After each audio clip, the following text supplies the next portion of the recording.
tous, ils sont chauds bouillants autour du plateau du Clubhouse pour refaire l'actualité des Marinés Blancs. Denis Grandjean, salut. Bonjour tout le monde. Alain Baudron, bonjour, comment ça va? Bonjour, ça va, c'est effectivement chaud. Hein. Il fait chaud? Ah, oui. Pas sur le plateau? Non, sur le plateau ça va, on a la clim, c'est impeccable. Mais Bordeaux-Auxerre justement, il a fait chaud, il a fait très très chaud samedi dernier. Ça va, vous avez pu travailler dans des conditions à peu près correctes? Oui, non, c'était difficile parce qu'on avait, même sans bouger, on transpirait, mais c'était compliqué aussi pour tous les spectateurs. Il y a eu pas mal de malaise, bon, sans trop gravité, mais c'est vrai que cette chaleur, 37, 38 degrés, 37 degrés. C'est insupportable. Et pour les joueurs, pour les spectateurs, pour tout le monde, c'était quand même limite même pour pouvoir jouer au foot, quoi. Ouais, mais a priori, sur le terrain, il y avait un petit vent, même si ça ne se voyait pas au niveau des drapeaux. Parce qu'Olivier Faure, qui était sur le terrain avant le match, m'a dit non, mais sur le terrain, ça va, il y a un petit air. Bon, après, je pense que quand même, la répétition a dû être un peu compliquée pour les joueurs au niveau des efforts. Vous avez souvenir comme ça de températures aussi élevées à Chabandelmas? Oui, un Bordeaux-Auxerre, il y a c'était Giroud qui était encore entraîneur. Ça s'était joué, je crois, un dimanche ou un samedi à 17h. Et c'était 40 degrés. C'était insupportable. Il s'était, je crois, d'ailleurs, pas passé grand-chose dans ce match. Mais c'est. Alors après, nous, ça nous gêne. Mais c'est surtout pour les joueurs et pour le spectacle, quoi. Oui, mais pour commenter, c'est pas simple non plus quand on a le soleil de face. Mais c'est surtout la chaleur, en fait. La chaleur qui envahit, qui s'immisce partout, on n'en peut plus, quoi. Donc on boit beaucoup d'eau, mais c'est vrai qu'elle a raison. C'est le public. C'est pour ça qu'à la fin, on sentait un public qui était. Il y avait certes le résultat qui n'était pas forcément à la hauteur des espérances, mais il y avait, je pense, le gros coup de chaud qui faisait qu'on a peut-être moins envie d'applaudir au bout d'un moment, quoi, parce qu'on a trop chaud.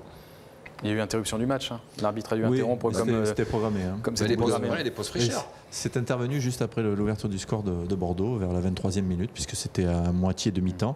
Il a interrompu le match juste après. Il en a profité de cet arrêt de jeu pour arrêter la première mi-temps. Je crois qu'en deuxième mi-temps, il ne l'a pas fait. Non, il n'en a je crois pas. Donc il faisait un peu meilleur. Mais en première mi-temps, oui.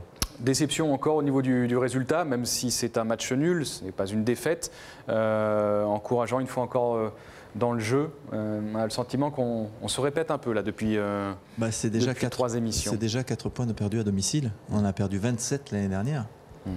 4 points sur 6, ça fait beaucoup, même si ça fait que 3 journées. Alors c'est quand même encourageant.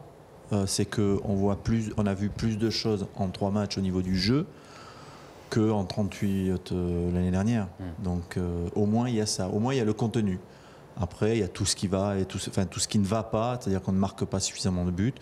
On va dire quelque part qu'on en encaisse trop puisqu'on n'arrive pas à conserver ce but d'avance. Pour une fois on menait au score.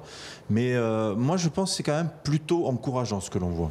Vous avez vu la même chose, Denis? Vous étiez enthousique il y avait pas mal d'enthousiasme parce que ça concrétisait vraiment une série d'occasions nettes et franches pour Bordeaux.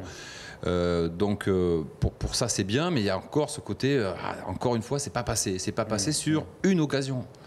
Auxerre n'a rien fait, quoi. Ils ont eu une occasion, un but. C'est ça qui est un petit peu, du coup, il y a cette envie, cette attente de victoire qui est toujours pas là, enfin l'attente dure plutôt, des points qui s'envolent, malgré tout, parce que j'espère que ça comptera pas pour la fin, parce que c'est encore très très long, mais moi j'ai ce sentiment-là aussi, du jeu. Mais malgré tout, quand même, Francis Giroud l'a dit, normalement à la mi-temps, il doit y avoir 2-0, le match il est plié, quoi. Il est plié le match. Et ils ne reviennent jamais au cercle, c'est pas possible. Ce qui est embêtant, c'est que les 4 buts que l'on prend sont des exploits individuels. Le premier but, Saint-Etienne, c'est le centre de Sako qui est dévié, on va dire, c'est Sako qui a fait un exploit en éliminant Mathieu Chalmé. Le deuxième, c'est Aubameyang, c'est un exploit individuel. À Lorient, c'est Jouffre qui décide de quitter son côté pour rentrer et frapper, c'est un exploit individuel. Et Traoré, c'est une longue touche au départ de Benoît Trimoulinas qui revient sur la tête d'Oliège qui dévie, et après Traoré qui choisit l'action individuelle. On n'est pas débordé, on ne prend pas les buts sur son mauvais pied en plus, mais on n'est pas débordé sur des actions de jeu placées, à 2-3 où il nous déstabilise. C'est ça qui est un peu embêtant, c'est que c'est l'exploit individuel qui nous bat. Mais c'est vrai que quand on réfléchit bien, j'avais aussi cette analyse-là, c'est des buts venus d'ailleurs. Parce que je ne sais pas si tu as parlé du but contre son Canciani, tu l'as dit? Ouais, bon, voilà. Enfin, c'est vrai que si on décortique chaque but, et Francis Giroud aussi nous disait ça en conférence de presse, c'est quand même des buts peut-être qui prendront plus du tout de la saison, quoi. Espérons-le. Statistiquement, là, même si ça se rapproche à chaque match, il y a un but venu d'ailleurs, mais peut-être qu'à un moment donné, ça va aussi être gommé par enfin l'efficacité un peu plus retrouvée des Girondins, quoi.